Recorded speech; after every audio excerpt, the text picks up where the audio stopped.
So what are seller disclosures anyway? Sellers often misunderstand seller disclosures. It's something that everyone needs to understand what they are. They are so important when you're selling your house.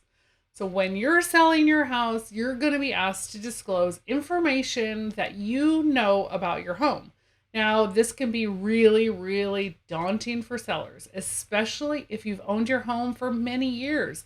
You might think back, I don't remember what happened. I don't remember what year that leak happened. I don't remember what year we painted. You got to remember. And so it's always good to think about writing these things down, keeping a log somewhere, maybe a notebook that's just everything about your house. It'll help you so much when you get to the point of selling it. But nobody thinks about it ahead of time. Nobody thinks to tell you. But I'm going to tell you right now. So let's talk about seller disclosures. So what exactly are seller disclosures? Seller disclosures are things that you as the owner, you as a seller know about your house that nobody else would know. Only you know because it's your house. And the buyer might be interested in knowing these things before they make an offer or before they agree to buy your home.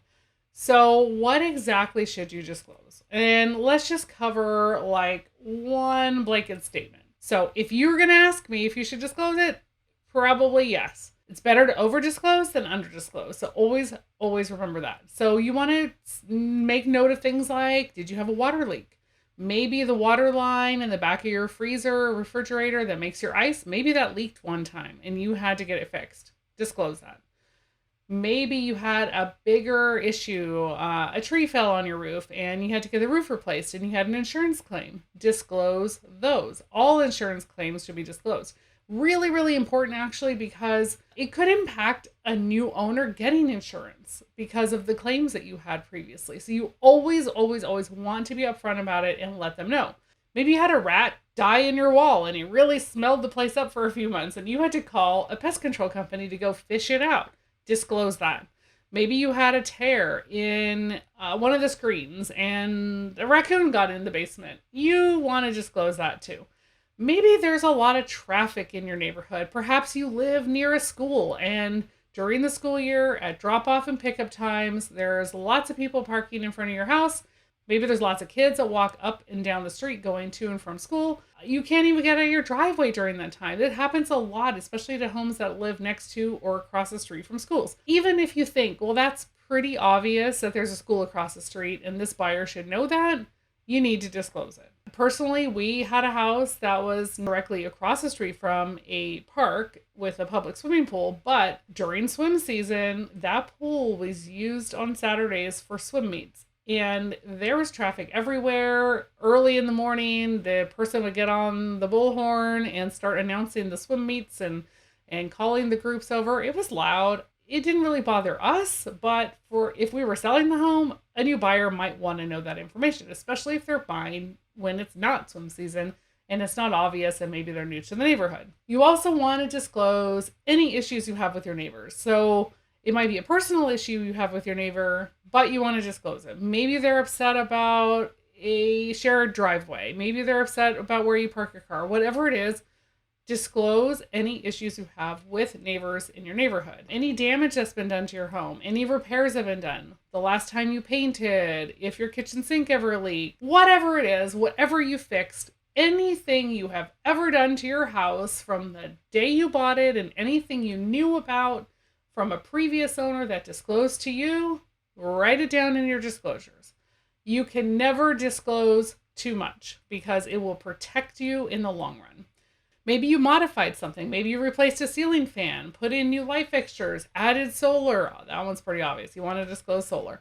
Replace the furnace, the water heater, anything you did with or without permits, especially if you did it without permits and you should have gotten permits. You at least want to disclose, hey, I replaced the water heater, didn't get permits. Make them be aware of it because it protects you in the long run. They can't come back to you and say, you didn't tell us that you replaced the water heater without a permit. Now we have a problem. And then they'll come back to you and ask you to fix it and remedy it, even after you don't own the house anymore. So again, if you have to ask me or if you think maybe I should find out, should I disclose this? My answer to you will almost always be yes. So when exactly should you make these disclosures? Ideally, you would get all these disclosures written out into your disclosure documents before your home is listed on the market. And this is in your best interest as the seller. It'll put your disclosures out there for any interested buyers to take a look at and review before they make an offer. So when they're making the offer, they're doing so with all the information that you've provided. There's no surprises. There's nothing for them to come back and say, hey, you didn't tell us about XYZ, and now we want to lower our offer, even though we've been in contract now for 2 weeks. You just don't want to accept an offer from a buyer to later have them come back and cancel or ask for a credit because of something that was not in the disclosures originally that maybe you added later. So get those disclosures done before you list your house for sale. Okay, now here's the big deal is why? Why do you want to disclose everything? You might be thinking, well, hey, if I disclose that my fence blew over in the last storm and I didn't repair it with a licensed fence contractor, I don't want to tell the buyer that. Yes, you do want to tell the buyer that. Being completely transparent about everything you know about your home is your obligation as a seller. It not only allows the buyer to make an informed decision, but it protects you as well. That's the big thing. It protects you, it protects them, everybody knows everything up front, and there are no surprises. Disclose everything. There will be a much less chance that the buyer will come back and come after you after the sale is complete and take you to court because you didn't inform them about something that you should have told them about. Now, sometimes sellers get a little bit nervous. They might say, hey, what if there's something I didn't even know about? And then the buyer finds out about it later. Well, you can only be responsible to disclose things that you actually know about. And if the buyer were to take you to court for whatever thing they believe that you did not disclose to them, and you should have, they will have to prove that you actually knew about the problem ahead of time and that you deliberately hid it from them instead of disclosing it. But the best practice across the board is to disclose, disclose, disclose. So I hope that gives you a better understanding of what it is to prepare your seller disclosures. If you have any questions about selling your house, you're thinking about selling your house, and you need a real estate agent, all my contact information is in the description below. And if you found this video helpful, be sure to watch this one next. And I'll see you in the next video.